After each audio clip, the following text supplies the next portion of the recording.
Welcome back. Well, if you have the travel bug, it might just be time to consider a trip down under. Sydney, Australia is getting set to host one of its biggest events. It's called Vivid Sydney. It's a massive citywide cultural festival of art, music, theater, and food. This year's celebration, as you can see some of it, it starts on May 23rd and runs through June 14th. So the city, it's getting fired up to welcome millions of visitors. We're getting set for the 14th Vivid Festival here on Sydney Harbour, but right through the city as millions of people flood into Sydney to take part in this great celebration. Last year we saw 3.5 million visitors come and join in Vivid Sydney. It was a record year for Vivid. We'll see people back again in their millions taking part in this. It's an incredibly important time of the year in Sydney. The festival boasts massive, colorful light shows along walkways and even across some of the sides of buildings. There are live concerts and theater and plenty of dining experiences for you foodies out there. That's speaking my language.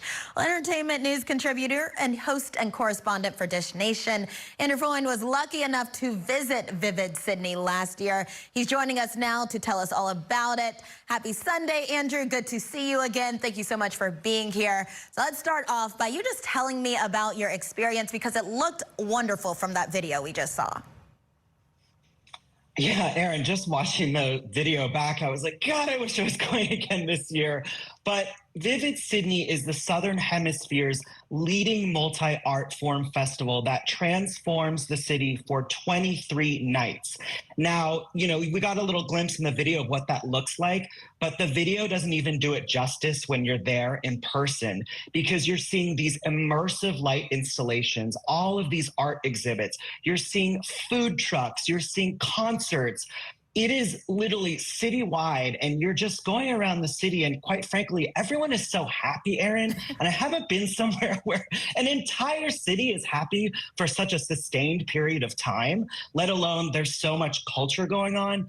It's really one of the greatest kind of cultural experiences I've ever gotten to experience. So we just heard from someone from Vivid Sydney, and they were talking about 3 million people coming to this festival.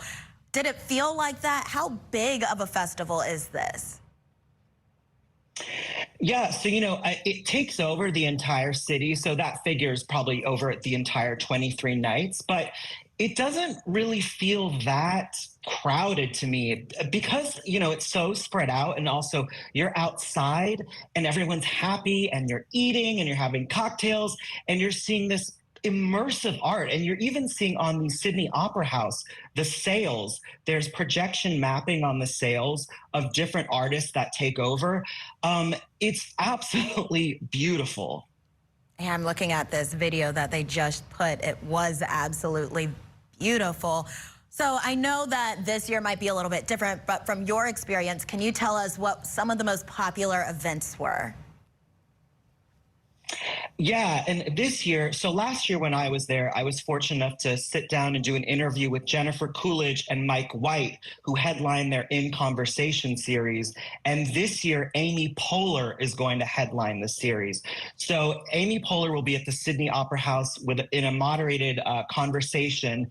And then they're also going to show clips from her new Disney film, Inside Out. So that is going to be a huge experience for people this year.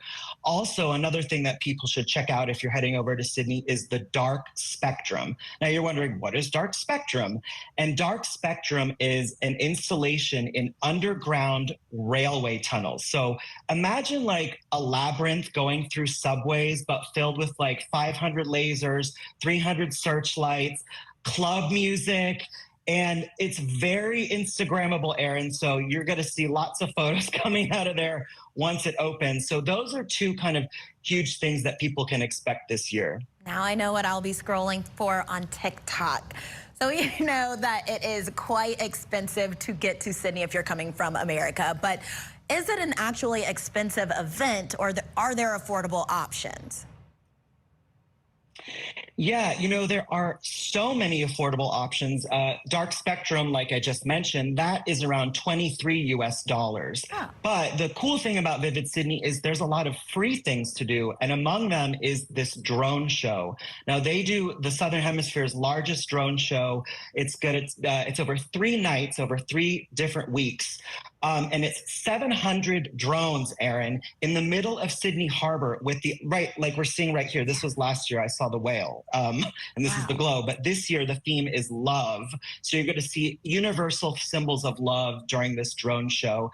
And some other free things that you can do is there is a light walk, which is about 5 miles, where you go around the harbor and you go through the city and you see the different installations. That's all free. Another free thing that you can do is the Vivid Kitchen. And basically, you go inside, kind of like a food hall situation, but there's food trucks, there's cooking demonstrations, and you can get food from all different cuisines: Filipino, Italian, Mexican, Greek, Lebanese, Sudanese. It's really celebrating all cultures and celebrating all of humanity. Oh my goodness, I am certainly adding this to my travel list.